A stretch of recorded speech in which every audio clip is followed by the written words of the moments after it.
안녕하세요. 찐중투입니다.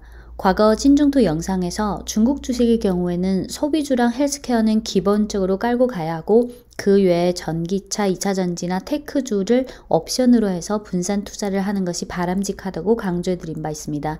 소비주라면 귀주모테주, 오량액, 노주노그 등과 같은 명품 100주가 대표적이고 샤오미도 사실상 소비주로 봐야겠죠.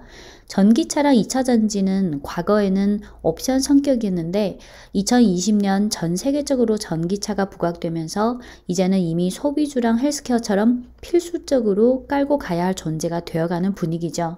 한편 반도체주는 정책적으로 육성하는 산업이지만 현실적으로 미국발 제재라는 불확실성이 존재하는 이상 투자 선호도상 아무래도 순위가 좀 뒤로 밀리겠죠.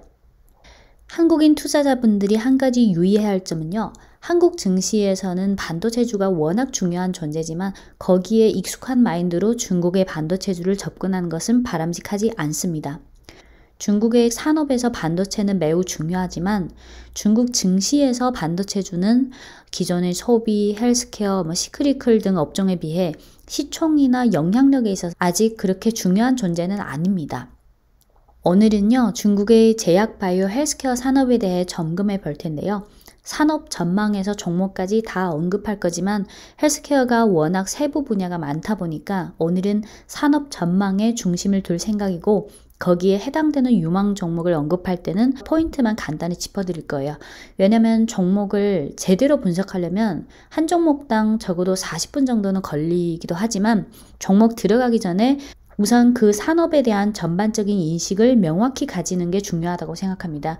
오늘은 내용이 좀 많아서 필요하면 메모를 하시면서 들으셔도 좋을 것 같습니다. 특히 개별 종목은 매수하든 안 하든 제가 언급해드리는 종목들은 관심 종목으로 넣어두면 중국의 헬스케어 종목의 전반적인 흐름을 파악하는 데 도움이 될 것입니다. 참고로 중국 증시에 상장한 헬스케어 종목이 총 366개가 있고요. 그중 제약 202개, 바이오 69개, 기타가 85개. 홍콩 증시에 상장한 헬스케어 종목은 총 170개, 그중 제약 55개, 바이오 21개, 기타 87개.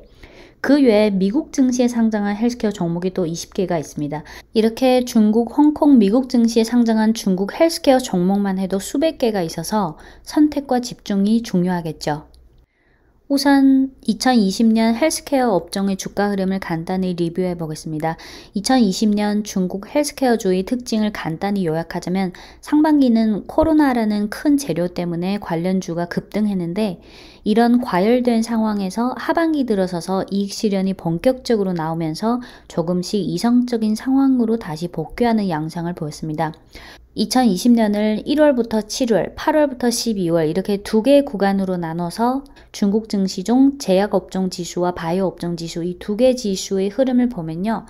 우선 제약업종 지수인데 2020년 1월부터 7월 말까지 쭉 급등하고 8월부터 본격적으로 조정세를 보이기 시작했고 12월 들어서서는 아직 추세적인 어떤 본격적인 반등까지는 아닌데 그동안 몇 개월 동안의 조정을 거친 후 뭔가 조금 변화가 보이는 조짐이 보이기 시작했죠. 이어서 바이오 지수인데요. 바이오 지수도 조금은 다르지만 방향성은 대체로 비슷하죠. 2020년 1월부터 7월까지 쭉 급등하고 8월부터 11월까지 본격적으로 조정세를 보이고 12월부터 조금 뭔가 변화되는 조짐이 보이죠. 전반적인 업종 흐름은 이렇지만 물론 8월 이후에도 계속해서 강세 흐름을 보인 세부 업종이 있었고 세부 업종 내에 종목 간의 격차도 컸는데 개별 종목은 뒤에 유망 종목에서 자세히 얘기할게요. 중국의 헬스케어 산업을 세부 분야별로 이렇게 8개 분야로 나눴는데요. 제약, 바이오, CRO, CDMO, 온라인 헬스케어, 의료 서비스, 의료기기, 의약품 유통, 그리고 중약. 지금부터 이 8개 분야에 대해 쭉 다뤄볼 텐데요. 분야마다 현황이랑 정책 기조를 짚으면서 점검하고 거기에 맞게 유망 종목은 어떤 방향으로 잡아야 하느냐에 대해 설명드리겠습니다. 분야별로 1등주는 이미 정해져 있지만 그 종목이 속해 있는 산업의 전반적인 상황을 파악해야 그 종목이 왜 좋은지 또는 왜 나쁜지 보다 더 냉정하게 판단할 수 있을 거예요. 그럼 시작할게요. 첫 번째 분야는 제약. 제약이라고 하면 복제약과 혁신약으로 나눌 수 있는데 중국은 절대적 비중으로 아직은 복제약이 대부분을 차지합니다. 2020년 제약주 전반의 이익 성장은 상반기에 코로나 영향으로 일정 부분 둔화됐고 하반기 들어서서 조금씩 회복되기 시작했습니다. 주가가 2020년 하반기에 하락한 것은 주로 약품의 공동구매와 의료보험 단판에 따른 약가 인하의 영향이 비교적 컸고 약가 인하라는 추세는 향후 제약업종에 있어서 익숙한 존재가 될 것입니다. 2021년 중국 제약 분야의 키워드는 약가 인하, 공동구매, 의료보험 편입, 혁신약 등이 있는데요. 지금부터 풀어서 설명드리겠습니다. 정부에서 약가를 인하하는 방식은 주로 공동구매와 의료보험 편입 등 두 가지가 있는데 두 개 모두 국가급과 성급으로 나눕니다. 약품 공동구매라는 것은 이미 상당히 성숙하고 대체성이 높은 약품을 공동구매 약품으로 지정해서 제약사에게 판매량을 크게 늘리는 혜택을 주는 대신 약가를 아주 많이 인하하는 거죠. 국가급 약품 공동구매는 2018년 12월부터 시범 시행하기 시작했고 2018년 12월, 19년 9월, 2020년 1월과 9월에 각각 입찰 작업을 했는데 국가급 공동구매 리스트에 들어가면 전국 병원의 한 50에서 80%를 커버하게 되기 때문에 경쟁이 상당히 치열합니다. 한편 성급 약품 공동구매는 빈도가 조금 높고 낙찰 시 평균 약가 인하폭이 60%대고 최대 인하폭은 80에서 90%대에 달합니다. 약품 공동구매의 지속적인 시행에 따라 약가 인하는 계속될 것이고 품목도 계속 확대되는 추세입니다. 공동구매 입찰에 참여하는 제약사 중 85에서 98%가 중국 기업인데 나머지 일부만 외국 기업입니다. 외국 기업의 특허 기간이 지난 약품을 중국 기업이 들어갈 경우 약가 인하폭이 크더라도 빠른 속도로 시장을 차지하기에는 좋은 기회라고 볼 수 있죠. 앞서 정부에서 약가를 인하하는 방식은 약품 공동구매와 의료보험 편입 두 가지가 있다고 말씀드렸는데 출생률 하락과 고령화 가속화에 따라 중국 의료보험 기금의 비용 부담 등 문제가 비교적 커졌는데요. 한국에서는 국민건강보험공단이라는 명칭을 쓰죠. 중국은 그냥 의료보험 기금이라고 해요.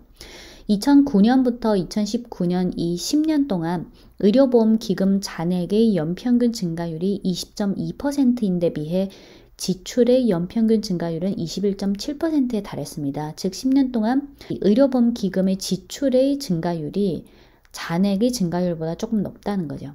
지금은 잔액과 지출 증가율의 격차가 그다지 크지 않지만 장기적으로 이 격차가 확대되면서 의료보험 기금의 압력도 점차 커질 것입니다. 그래서 정부는 약품 공동구매 외에 의료보험 목록 단판을 통해서 약가 인하를 동시에 진행하고 있습니다.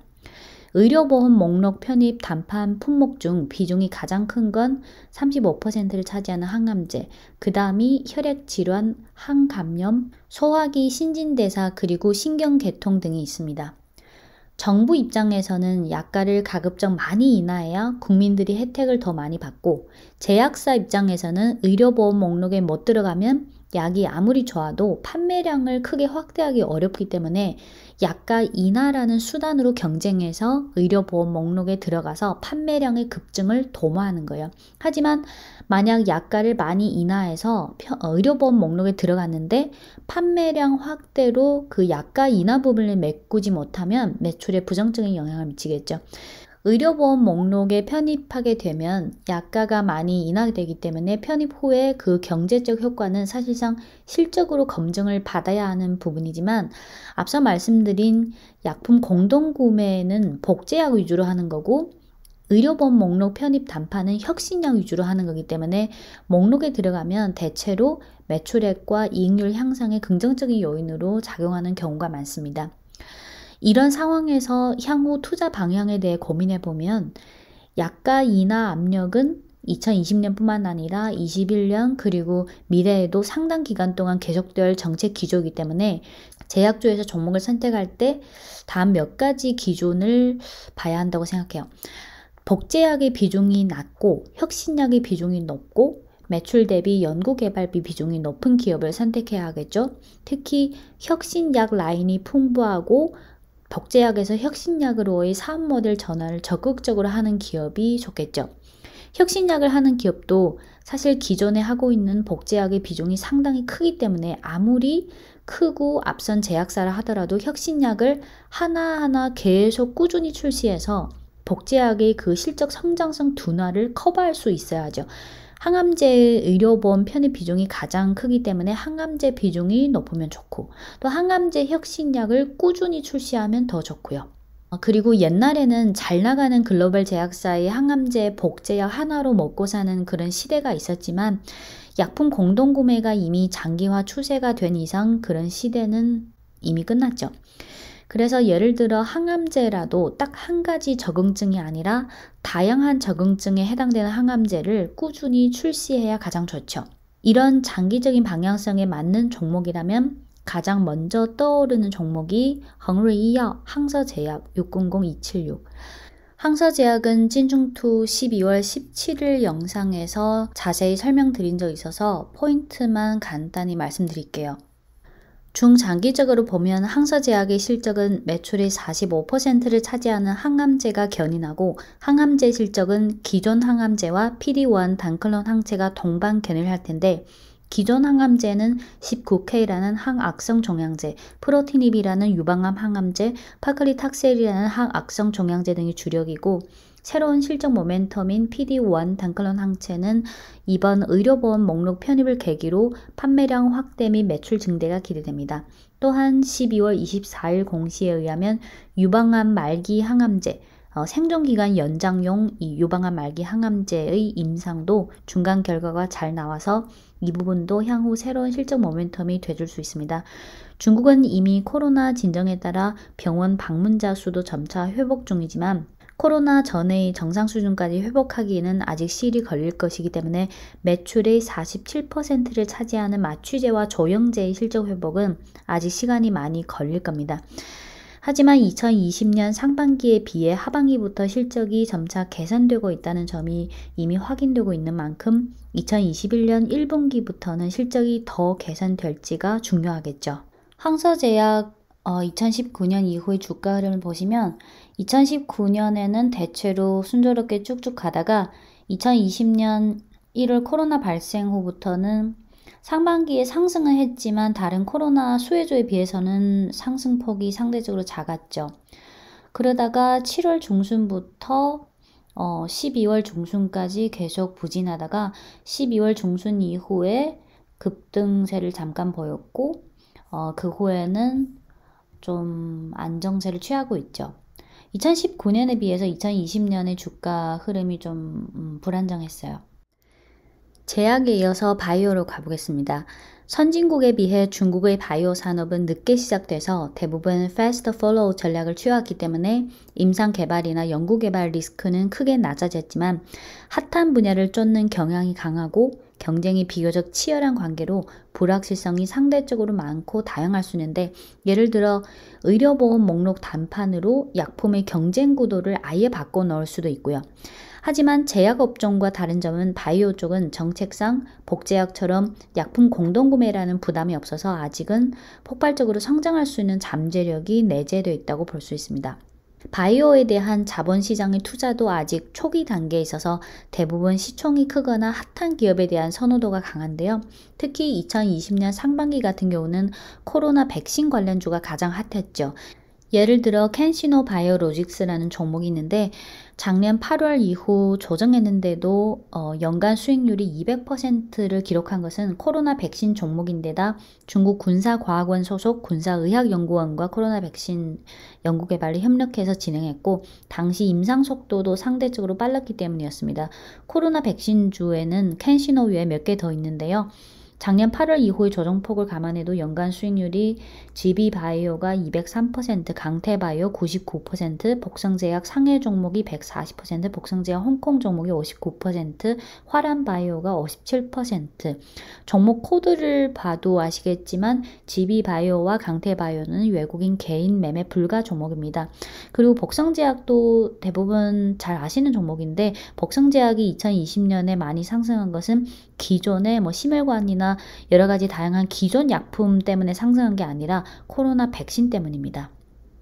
또한 바이오 기업의 경우 신약 파이프라인 약품의 임상 진도가 주가의 자극제로 작용하는 경우가 많고 각 파이프라인 간의 관련성이 비교적 낮기 때문에 파이프라인이 다양한 바이오 기업에 대한 선호도가 높겠죠. 파이프라인이 다양해야 주가에 대한 자극이 자주 발생할 수 있고 더 많은 자금을 독립적인 연구개발 또는 라이선스 인에 투자해서 계속해서 주가를 견인하는 이런 선순환이 형성될 수 있으니까 가장 좋은 케이스는 임상 중인 신약도 많고 임상을 마치고 이미 판매를 시작한 약품도 동시에 많은 경우겠죠. 요즘은 PD-1 단클론 항체와 같은 면역 항암제가 핫하고 경쟁이 치열한 분야인데 이러한 방향에 맞는 종목에는 화면을 보시면 신다생우, 신달바이오, 영문명은 이노벤트 바이오로직스,百济神州, 백제신주, 영문명은 베이진, 짜이딩이药, 제정의약, 영문명은 자이랩 등이 있고 그리고 이어서 CRO와 CDMO인데요. CRO는 임상 시험 수탁기관, CMO는 위탁 생산, CDMO는 위탁 개발 플러스 위탁 생산을 말합니다. 중국 CRO와 CDMO 산업의 가장 큰 투자 매력은 성장성이 비교적 확실하다는 점입니다. 우선 CRO부터 말씀드리면 2014년부터 19년 글로벌 CRO 산업의 연평균 복합 성장률이 9.3%인데 비해 같은 기간 중국 CRO 산업의 연평균 복합 성장률은 28.5%로 고성장을 유지했습니다. 2020년은 아무래도 코로나 영향으로 성장률이 좀 둔화됐지만 그래도 20%의 성장률을 달성했습니다. 중국의 CRO 산업이 글로벌 대비 이렇게 고성장할 수 있는 배경은 세 가지가 있는데요.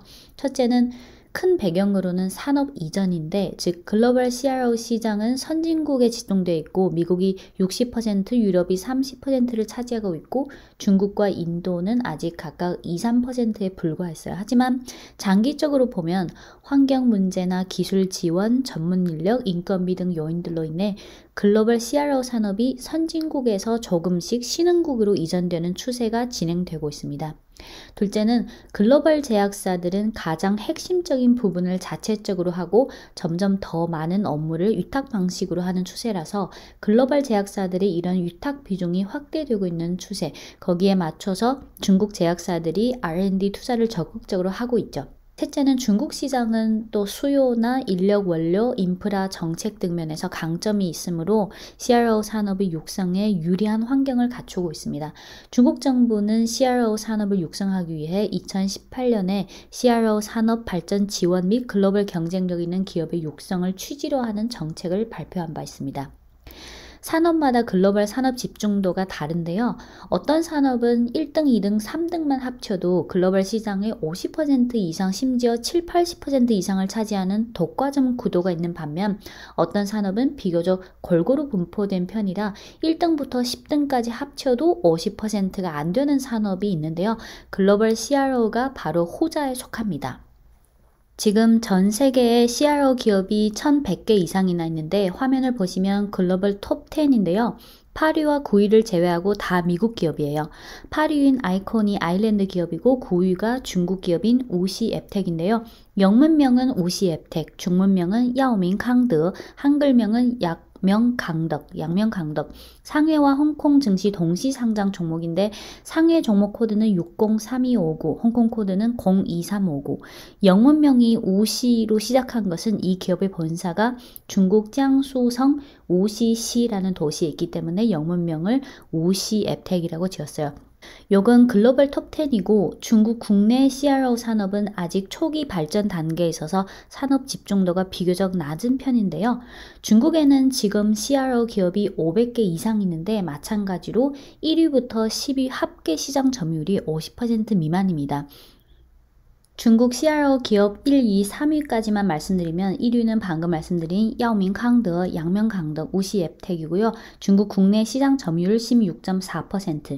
2위는 강롱화정, 강령화성, 중국 시장 점유율 6.1%.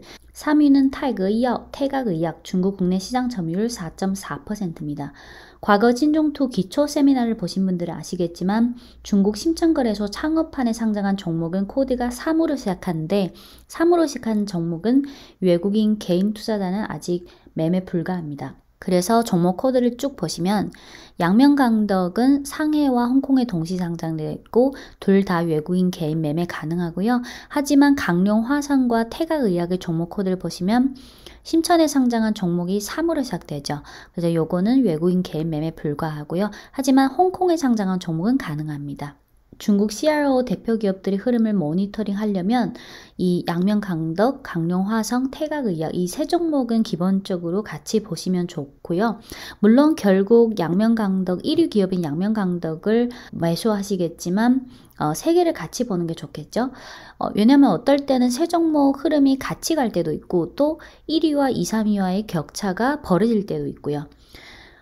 참고로 이 세 종목의 2020년 연간 주가 수익률은 양명강덕 상해 종목이 92%, 홍콩 종목이 109%, 강룡화성 심천 창업한 종목이 126%, 홍콩 종목이 187%, 태각의학 심천 종목이 140%, 홍콩 종목이 51%.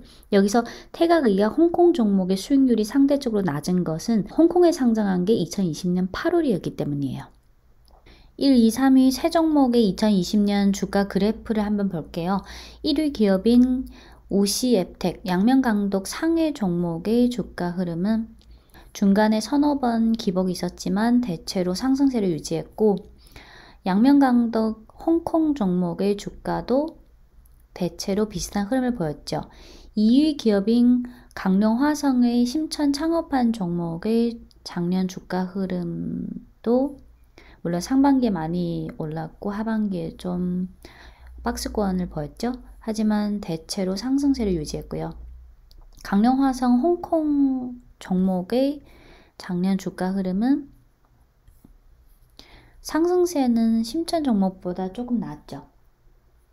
이어서 3위 기업인 태각의학의 심천 종목의 주가 흐름도 대체로 쭉 상승세를 보였고 태각의학 홍콩 종목, 작년 8월에 상장한 홍콩 종목의 주가도 대체로 상승세를 보였죠. 이 산업 자체가 아직 성장 중이고 1위, 2위, 3위, 4위, 5위, 7, 8, 9, 10위까지 전반적으로 아직은 산업 집중도가 낮은 상황이라서 같이 성장하는 이런 느낌이 들죠. CRO 분야에서 선진국 기업과 중국 기업의 장단점을 비교해보면 선진국 기업은 노하우가 풍부하고 비용이 상대적으로 높죠. 반면 중국 기업은 중국 현지화, 즉 중국 임상 자원이 풍부하고 가성비에 있어서 강점을 갖고 있고 또한 양명강덕 같은 기업의 경우는 중국의 CRO에서 시작됐지만 글로벌로 이미 가고 있는데요. 양명강덕 2019년 기준으로 사업 부문별 매출 구성은 중국 지역 CRO가 50%, 중국 지역 CDMO, CMO가 29%, 미국 지역 CRO가 12%지만 고객사의 국적별로 매출 구성을 쪼개보면 미국 기업이 60%, 중국 기업이 23%, 유럽이 12%고 글로벌 상위 20개 제약사의 매출 비중이 32.5%에 달합니다. 좀 길게 보면 2023년이 되면 글로벌 CRO 전체 시장에서 중국 시장이 차지하는 비중은 한 20%까지 확대될 전망이므로 양명강덕을 비롯한 이런 CRO 대표 기업들이 향후 성장성에 대해 어느 정도 기대할 수 있겠죠. CRO에 이어서 CDMO 분야를 말씀드릴게요. 마찬가지로 글로벌 시장의 성장률에 비해 중국 시장의 성장률이 높은데요. 글로벌 바이오 CDMO 시장은 2014년부터 18년 연평균 복합 성장률이 18.8%인데 비해 같은 기간 중국 시장의 연평균 복합 성장률은 29.7%에 달했습니다. 2018년부터 23년 글로벌 시장의 연평균 복합 성장률 전망치는 22.4%인데 비해 중국 시장의 전망치는 그보다 훨씬 높은 40.8%인데요. 이 전망치는 글로벌 조사기관인 프로스트 앤 설러번의 전망치인데 증권사에서 글로벌 헬스케어 분석할 때 이 기관의 전망치를 많이 참고해요. 앞서 CRO 시장 설명할 때 양명강덕 우시앱텍의 글로벌 시장 점유율 그리고 중국 국내 시장 점유율 순위를 말씀드렸는데 바이오 CDMO 분야의 글로벌 및 중국 상위 기업을 짚어드리자면 2018년 기준 글로벌 바이오 CDMO 시장에서 1위는 스위스 기업인 론자, 시장 점유율 11%, 2위는 독일 기업인 BI 바이오로직스, 시장 점유율 7.4%, 3위는 한국 기업인 삼성 바이오로직스죠. 시장 점유율 4.9%, 4위가 중국 기업인 양명바이오, 오시 바이오로직스, 시장 점유율 3.2%, 5위는 미국 기업인 캐틀란트, 시장 점유율 2.5%. 요건 글로벌이고요. 중국 국내 바이오 CDMO 시장의 경쟁 구도는 1위가 양명바이오, 시장 점유율 75.6%, 상당히 높죠. 중문명은 야오밍생우, 영문명은 오시 바이오로직스, 한글명은 양명바이오 또는 야오밍바이오. 홍콩에만 상장되어 있고 코드는 02269입니다. 중국 국내 시장 점유율 2위는 루이즈이药, 한글명은 예지의약, 시장 점유율 8%고요. 종목 코드를 보시면 3으로 시작하니까 외국인 개인 매매 불가 종목이죠. 중국 국내 3위는 진스루이, 시장 점유율 3.3%고요. 영문명은 젠스크립트. 양명바이오는 글로벌 시장에서는 아직 시장 점유율이 3%대라서 매우 낮지만 중국 국내 시장에서는 절대적인 독과점 기업이죠. 중국 국내 1, 2, 3위 기업의 2020년 연간 주가 수익률을 보면 1위인 양명바이오는 177% 상승했고 2위 예지의약은 22%밖에 못 올랐고 3위 기업인 젠스크립트는 오히려 주가가 31% 하락했습니다. 이게 독과점 구도가 점점 강화된다는 것을 말해주고 있는 것 같습니다. 세 종목의 2020년 한 해 주가 흐름을 좀 비교해 볼까요?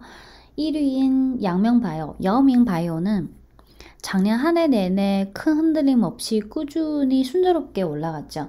서도에서 중국 제약바이오 종목들이 대체로 1월부터 7월까지 급등하고 8월부터 본격적으로 조정세에 들어갔다고 말씀드렸는데 양명바이오, 여밍바이오의 주가는 8월 이후에도 꾸준히 상승했습니다.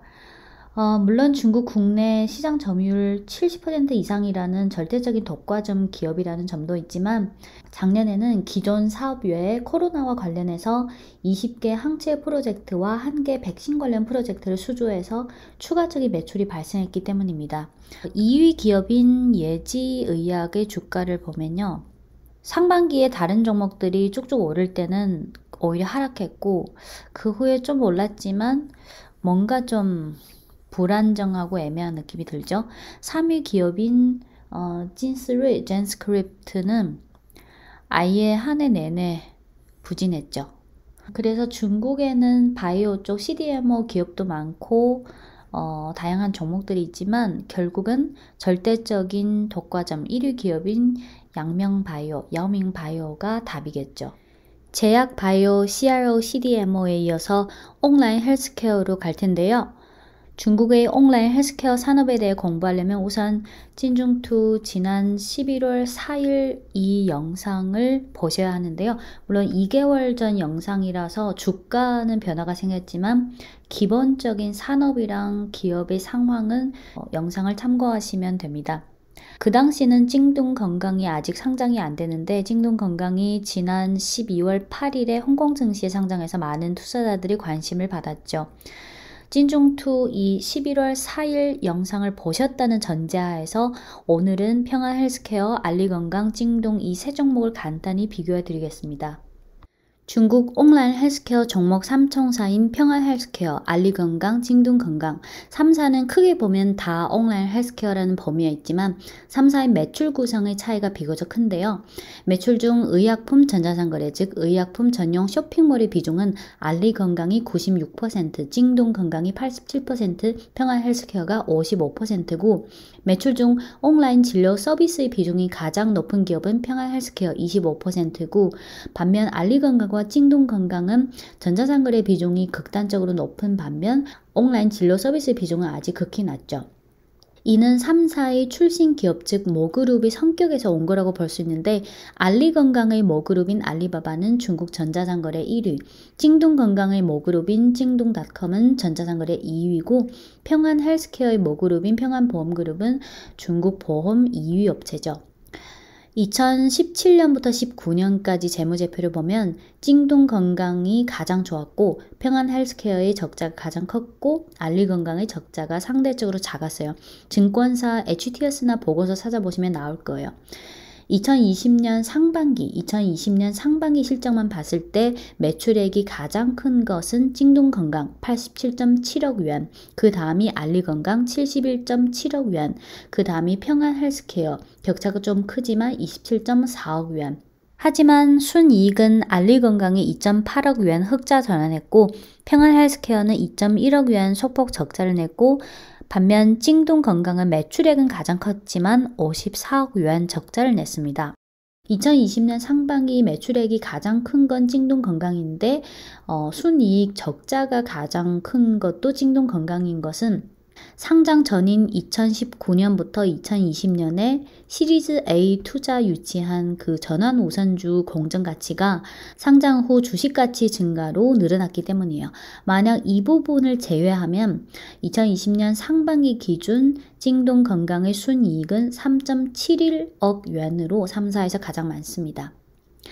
3사의 매출 구성은 다르지만 대체로 의약품 전자상 거래 사업 그리고 온라인 진료 서비스 사업 이 두 개가 가장 큰데 의약품 전자상 거래의 액티브 이용자 수만 봤을 때 알리건강이 운영하는 알리대건강은 6,500만이고 그 외에 T몰 내 의약 부문이 또 2.5억에 달하는 유저가 있고 찡동건강의 액티브 이용자 수는 7,250만 명, 평안헬스케어는 6,730만인데 하지만 2020년 상반기 매출액에서 아시다시피 찡동건강의 매출이 가장 크고 그 다음에 알리건강 즉 의약품 전자상거래 이용자 수는 알리건강이 더 많지만 해당 매출은 찡동건강이 더 많다는 거예요. 그만큼 찡동건강이 이 의약품 전자상거래 쇼핑몰을 운영할 때 그 운용 효율성이랑 수익성이 더 좋다는 거예요. 그리고 온라인 진료 서비스 사업만 봤을 때 아무래도 평안헬스케어가 더 일찍 시작했고 고객을 좀 선점했고 그래서 평판이 가장 좋고요. 의사의 총수는 찡동과 알리가 평안보다 훨씬 많지만 평안이 계약한 의사는 모두 3급 병원, 가장 높은 급의 3급 병원 소속이라서 진료진의 급과 퀄리티가 상대적으로 높고요. 찡동의 경우에는 62%가 2급 병원이고 나머지가 3급 등 병원입니다. 알리도 2급과 3급 병원이 다 섞여 있어요. 현재 찡동과 알리의 일평균 문진수는 평안에 비해서 아직 비교적 적습니다. 3사는 각자 장단점이 있다고 볼 수 있는데요. 지난 12월 8일에 홍콩 증시에 신규 상장한 찡동건강은 장점이 두 가지가 있겠죠. 찡동그룹의 물류 시스템을 활용할 수 있다는 건데 즉 찡동이 갖고 있는 11개 약품 창고와 230개 이상의 일반 창고 이걸 활용할 수 있다는 거고 또 하나는 4억 명이 넘는 찡동닷컴의 이용자를 찡동건강 고객으로 유도할 수 있는 이런 가능성이 있다는 거죠. 알리건강도 마찬가지로 T몰의 방대한 이용자를 유도할 수 있고 알리페이가 점점 더 많은 2급, 3급 병원과 계약을 체결해서 시너지를 도모할 수 있다는 거죠. 평안헬스케어는 타사에 비해서 원격 진료 사업을 좀 선점했다는 장점이 있는 반면 찡동건강과 알리건강처럼 전자상거래 모그룹의 이 전자상거래 자원을 활용할 수 있다는 장점은 딱히 없죠. 3사 모두 온라인 헬스케어 사업을 본격적으로 운영한 지 아직 5년밖에 안 됐고 온라인 헬스케어라는 산업은 중국에서 지금 초기 발전 단계에 있어서 현 시점에서 정확히 3사 중 누가 가장 좋다, 누가 나쁘다 이렇게 단정 지을 단계는 아니고요. 서로 간의 경쟁 속에서 같이 성장해 나간다는 이런 과정에 있다고 하는 게 맞죠.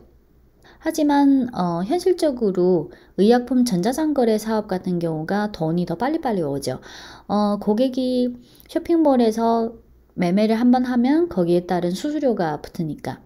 하지만 전자상거래에 비해서 온라인 진료 서비스 같은 경우는 보통 몇 개월이나 1년 단위로 회원제를 하고 평안헬스케어나 그 외 비상장사도 있는데 시장을 더 빨리 선점하기 위해서 실제 가격보다 많이 할인된 가격으로 연간 회원제를 지금 뿌리고 있기 때문에 돈이 들어오는 그 속도가 아무래도 전자상거래보다는 느리겠죠.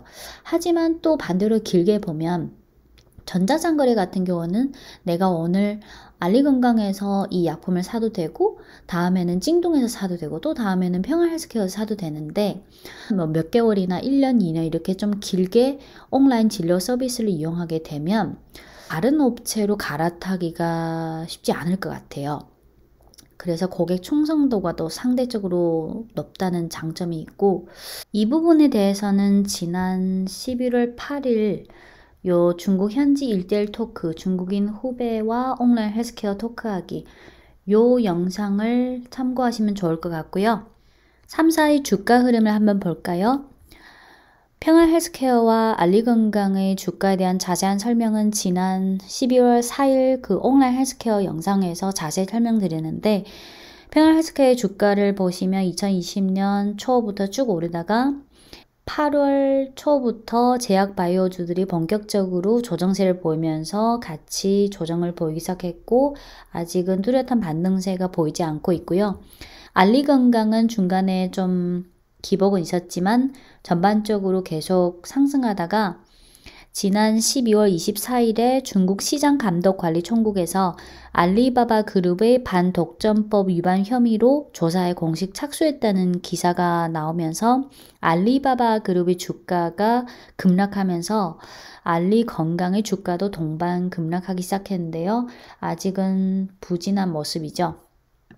찡동건강은 작년 12월 8일에 상장했기 때문에 주가 그래프가 좀 짧은데, 상장 초기에는 자금이 찡동건강으로 몰리면서 계속 급등세를 보였는데, 마찬가지로 12월 24일부터 알리바바의 주가 급락, 그리고 그와 더불어 알리건강의 주가 급락, 그와 함께 찡동건강의 주가도 부진한 모습을 보이기 시작했는데, 아직은 뭔가 개선의 조짐이 보이지 않고 있어요. 물론 중국 정부가 알리바바나 찡동이나 이런 전자상거래 업체 대상으로 반독점 규제를 강화하는 거는 맞지만, 그게 사실 알리건강이랑 찡동건강과 크게 관련은 없잖아요. 사업이 다르니까. 하지만 주식이나 투자 심리라는 게 직접적인 연관이 없어도 어쨌든 머그룹이 지금 조사받고 있으니까, 그리고 그 이슈가 발생한 지 얼마 안 됐고 아직은 희석화되기까지는 좀 시간도 걸리고, 그래서 좀 알리건강이랑 찡동건강의 주가가 당분간은 계속 부진할 것 같아요. 물론 평안 헬스케어는 그와 별로 상관은 없지만 머그룹이 전자상거래 쪽이 아니라서, 하지만 업종 전체가 이런 흐름을 보이면 평안 헬스케어도 또 예외가 되기가 어렵겠죠. 주식이라는 게. 중국 온라인 헬스케어 산업의 장기적인 성장성에 대해서는 긍정적으로 보지만, 현 시점에서 이 세 종목의 주가 흐름이나 투자 심리나 그 상황을 보면 현 시점에서 이 세 종목은 좀 기다려봐야 할 것 같아요. 이게 알리건강의 주가고 알리바바의 주가인데요. 특히 알리건강은 알리바바의 주가의 방향성을 계속 봐야 될 것 같아요. 이어서 5번째 의료 서비스 분야인데요. 중국에서 의료 서비스 산업이라는 건 민간 성격의 전문 병원을 말하는데, 주로 정신병원, 산부인과, 치과, 안과, 정형외과, 재활, 성형외과, 피부과 전염병, 암병원 등이 있습니다. 그중 연평균 성장률이 비교적 높은 분야는 성형외과, 안과, 치과 등이 있습니다. 안과 1등주는 아열양크 아열안과인데, 전 세계 총 600개 이상의 병원이 있고 중국에 500개 이상, 홍콩 7개, 미국 1개, 유럽 80개 이상, 동남아 12개, 스페인, 싱가포르 등. 하지만 아열안과는 심천 창업한 종목이라서 외국인 개인 매매 불가 종목입니다. 치과 대형주로는 통책의료가 있는데, 통책의료는 아직은 전국적인 기업이 아니라 절강성, 상해 바로 밑에 붙어있는 그 절강성에 중심을 두고 있는데, 절강성에 치과병원이 21개 있고 그 외 주변 지역에까지 합치면 한 30개가 있고요. 매출 구성은 일반 치과 진료가 28%, 교정 18%, 소아 18%, 임플란트 16%, 기타가 20%입니다. 통책의료의 투자 포인트는 3가지가 있는데요. 첫째는 중국 치과 의사는 지금 수요에 비해서 22% 정도 부족한 상황이라서 향후 5년 동안 치과 의사의 인원수가 연간 18% 증가할 것으로 보입니다. 둘째는 지금 절강성에서 통책의료의 시장 점유율이 33%에 달했는데요. 향후 3년에서 5년 동안 추가로 절강성에서 100개의 치과병원을 신규 개설해서 2026년까지 시장 점유율을 45%까지 확대할 전망입니다. 그에 따라서 매출 증대도 기대할 만하겠죠. 셋째는 지금 통책의료는 절강성을 중심으로 하고 있지만 절강성 외로도 외연 확장을 진행 중인데요. 오한, 종칭, 시안 등 도시에는 이미 치과병원을 개설했고 지금 정도도 치과병원을 준비 중입니다. 통책의료는 외국인 개인 매매 가능 종목이라서 주가 흐름을 쭉 보면 2018년, 19년, 20년 18년에 좀 오르고 19년에 좀 오르고 2020년부터 본격적으로 오르기 시작했는데 앞서 말씀드린 작년 8월부터 중국의 제약바이오 헬스케어 종목들이 전반적으로 조정세를 보이기 시작했는데 그럼에도 불구하고 통책의료는 전반적으로 계속 꾸준히 상승했죠. 앞서 말씀드린 그 세 가지 투자 포인트가 주요 재료가 됐죠. 의료 서비스 종목에 또 금흠생식이라는 시험관 아기 시술 종목이 있는데 정도,深圳, 미국에 각각 병원 1개씩 있고 지금 라오스랑 중국 우한도 준비 중입니다. 하지만 이 종목은 주가 그래프가 딱히 예쁘지가 않아서 추천하지 않는 입장이고요. 또 영강생명이라는 암치료 중심의 병원 종목이 있는데 종목 코드를 보시면 외국인 개인 매매 불가 종목입니다. 그래서 의료 서비스 분야도 너무 크고 관련 종목도 많지만 그중 상당 부분은 사실 외국인 개인 매매 불가 종목이고 그래서 의료 서비스 분야에서 시총이나 성장성이나 산업이나 정책 여러 가지 요인들을 종합적으로 고려했을 때 추천할 만한 종목은 통책의료죠. 치과병원, 통책의료. 이어서 6번째 의료기기 분야인데요.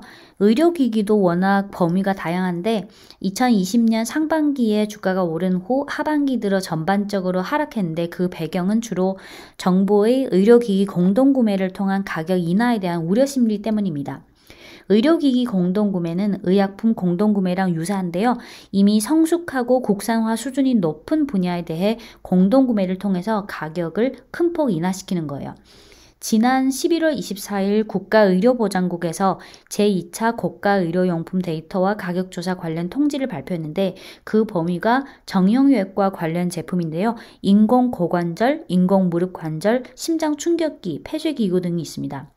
국산화율이 높은 의료기기는 공동구매를 통한 가격 인하라는 큰 배경이 있기 때문에 의료기기 주식 투자 시 모색해야 할 분야는 아직 국산화율이 낮은 분야, 예를 들어 심혈관 관련 심장 페이스메이커나 뇌동맥 스탠드 등처럼 기술적 문턱이 아직 비교적 높은 제품, 그리고 정형외과 중 관절, 척추 등 국산화 비중이 비교적 낮은 제품, 관절 척추 관련 의료기기 종목에는 웨이창医疗, 미창의료와 웨이가오가 있고 그 외에 사실 마이루이医疗 이 종목이 병원에서 사용하는 모니터링 기기나 체외 진단, 초음파 등 여러 가지 의료기기를 영위하는 마이루이医疗가 있는데 이 종목은 아쉽게도 외국인 개인 매매 불가 종목이에요. 이 종목도 괜찮은데. 이어서 7번째 분야 의약품 유통입니다. 중국의 의약품 전통 유통업종은 과거에는 70%가 병원 내 약국을 통해서 판매됐지만 정부가 몇 년 전부터 약품 유통업종에 대한 개혁을 통해서 약품 판매를 병원 내에서 병원 밖으로 이전하는 작업을 조금씩 진행하고 있는데 현실적으로는 아직 멀었죠.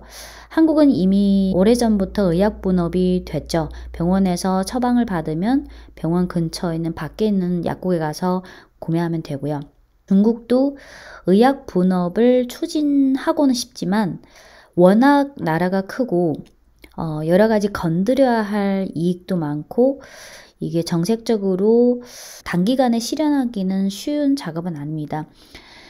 이에 약품 유통 대기업들은 이미 병원 외에 약국 유통 채널을 구축하기 시작했고요. 중국의 의약 본업이 아무래도 너무 방대한 나라다 보니까 이게 시간이 많이 걸려요. 약품 유통이라는 분야가 시장 규모가 너무나도 방대하고 성장성이 뚜렷하지 않아서 밸류에이션의 향상도 어려운 상황이고요. 정부에서 진행하고 있는 공동구매라는 정책 기조는 기존 전통 의약품 유통 기업에 있어서 딱히 호재도 아니라서 추천하지 않는 입장입니다. 전통 의약품 유통 종목은 딱히 추천하지 않는 입장이지만 대표주들을 알고 싶으신 분들을 위해서 간단히 종목만 말씀드릴게요. 국약홀딩스 홍콩 종목이고 01099, 국약그룹 상해 종목이고 600511, 상해제약 상해 홍콩 동시상장 종목이고 상해 코드 601607, 홍콩 코드 02607, 화윤의약 홍콩 종목이고 03320, 구주통 상해 종목 600998, 화동제약 심천 종목 000963. 이 종목들은 거의 PER이 다 10배 수준, 20배를 넘는 종목은 거의 없어요. 7번째 분야에서 말하는 의약품 유통은 주로 기존의 전통 오프라인 위주로 하는 도매, 소매를 말하고요. 도매 비중이 커요. 근데 앞서 4번째 온라인 헬스케어 분야를 말할 때 대표주인 알리건강, 찡둥건강, 평화헬스케어 주요 사업 중 의약품 전자상거래가 있잖아요. 그거는 도매가 아니라 고객 대상으로 하는 2C예요. 그거는 일반 개인 고객 대상 소매만 말하는 거고, 그래서 전통 의약품 유통 산업에 있어서 그 온라인 헬스케어 쪽은 또 새로운 경쟁 세력이 생긴 거죠. 하지만 7번째 의약품 유통에서 말하는 이 의약품 유통은 주로 대규모적인 2B의 도매 쪽의 비중이 커요. 8번째 분야 중약인데요. 중약은 그 화학 합성약이 아닌 전통 방식으로 제조하는 중약, 그 한약재처럼 중약을 말하는 거예요. 중약 산업은 규모는 방대하지만 성장성은 상대적으로 낮은 편이고 80%가 야생 중약재라서 재배라든지 생태 환경이 불안정하거나 정제 과정이 규범적이지 않는 등 문제가 있을 수 있습니다. 의료보험 비용 통제라는 큰 환경하에서 중약도 결국은 공동구매로 인한 도전에 직면하기 마련인데요. 이런 가운데 소비 업그레이드라는 트렌드에 맞춰서 제품 라인을 개선해서 소비자들 입맛에 맞게 하거나 또는 유통 채널을 개선하거나 해야겠죠. 온라인으로. 중약 대표주에는 편자황, 동인당, 동아아교, 운남백약 등이 있는데 편자황과 동아아교는 외국인 개인 매매 가능 종목입니다. 대부분 중약 종목이 주가가 부진했는데 유독 편자황의 주가만 꾸준히 상승세를 보인 이유는 주로 3가지가 있는데요. 첫 번째는 편자황의 유통 채널이 온라인 채널이 있고 오프라인 채널인데 오프라인 중 체험관이라는 매장, 그러니까 매장에서 편자황의 다양한 제품을 체험할 수 있는 그런 매장이 중요한 비중을 차지하는데 2019년 말에 이런 체험관은 191개, 2020년에 69개를 신규 개설해서 2020년 10월 말까지 260개로 늘었어요. 그래서 편자황의 전체 매출에서 이 체험관 채널이 차지하는 비중은 2016년의 16%에서 2020년 39%까지 확대됐고 향후 2022년까지 48%로 확대될 것으로 보입니다. 두 번째 재료는 편자황이 90%의 지분을 보유하고 있는 편자황 화장품이라는 자회사가 있는데 이 화장품 자회사를 독립해서 상장시키는 준비 작업을 진행 중에 있습니다. 세 번째 재료는 편자황은 타 중약 종목에 비해서 실적이 뚜렷이 좋습니다. 많은 중약 종목은 적자는 아니지만 매출액이나 순이익의 YOY 증가율이 마이너스인 경우가 많은데 편자황은 꾸준히 호실적을 유지해 왔습니다. 네, 오늘은 중국 헬스케어 산업의 8대 분야인 제약, 바이오, CRO, CDMO, 온라인 헬스케어, 의료 서비스, 의료기기, 의약품 유통 및 중약 이 8대 분야에 대해 점검하고 해당 유망 종목까지 짚어드렸는데요. 8대 분야의 산업 성장성, 시장 점유율 구도, 각 기업의 경쟁력, 희소성, 실적, 시총, 주가 흐름, 그리고 외국인 개인 매매 가능 여부 등을 종합적으로 고려했을 때 우리가 선택할 만한 종목은 다음 한 10개 정도로 압축할 수 있는데요. 항암제, 혁신약 쪽은 항서제약, 그리고 바이오 쪽 표적 항암제는 신달바이오, 백제신주, 재정의학기 있고, 제약 쪽 CRO는 1, 2, 3위 업체인 양명강덕, 강룡화성, 태각의학이 있고, 바이오 쪽 CDMO는 절대적인 1위인 양명바이오, 여밍바이오가 있고, 치과는 통책의료, 종약은 편자황. 이렇게 압축한 10종목은 다 매수하지 않더라도 적어도 관심 종목에 추가해서 중국 헬스케어 종목들의 흐름을 계속해서 모니터링하는 게 좋겠죠.